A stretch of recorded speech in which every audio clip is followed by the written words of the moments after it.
गंगा भवानी गायत्री काली लक्ष्मी सरस्वती राजराजेश्वरी बाला श्यामला ललिता दशा इतिदं गीतिनीयस्य केशवस्य महात्मनः नाम्नां सहस्रं दिव्यानाम् अशेषण प्रकीर्तितम् निखिल सलिल निधि सलिल संभार सारंभ परिरंभण निपुण बड़भानल घम घमित प्रभाव वटल सदृश्य ज्वाला कलापा सहस्र आदित्य संकासं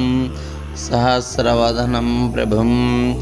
सहस्रधं सहस्रारं प्रपद्येऽहं सुदर्शनम् असंतं हरकेयूरा मकुटाङ्गदभूषणं भूषणैर्भूषितोत्तमं प्रपद्येऽहं सुदर्शनं सहस्राकारसहितं मन्त्रं पठन्तं शत्रुनिग्रहं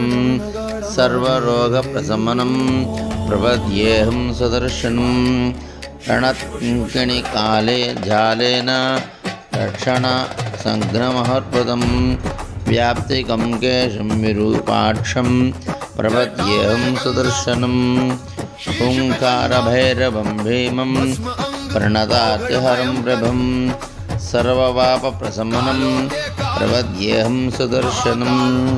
षट्कारमन्त्रनिर्देश्यं महामहामन्त्रिणे सहितं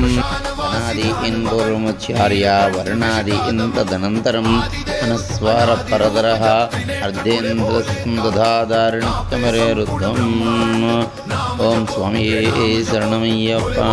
भूतनाथ सदानंद सर्वभूतदयापरः रक्ष रक्ष महाबाहो शास्त्रे तुभ्यं नमाम्यहं स्वामिये शरणमय्यप्प लोकवीरं महापूज्यं सर्वरक्षाकरं विभं पार्वतीहृदयानन्दं शास्तारं प्रणमाम्यहं स्वामिये शरणमय्यप्प कैलासशिखरे रम्ये शङ्करस्य शिवालये देवतास्तत्र मोदन्ति तन्मे मनस्सुभसङ्कल्पमस्तु कैलासशिखरावास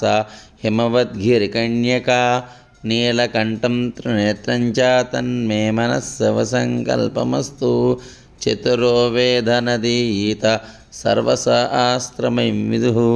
इतिहासपुराणानां तन्मे मनस्सुभसङ्कल्पमस्तु नमकं चमकं चैव पुरुषसूक्तं च यद्विदुः महादेवेन तत्तुल्यम्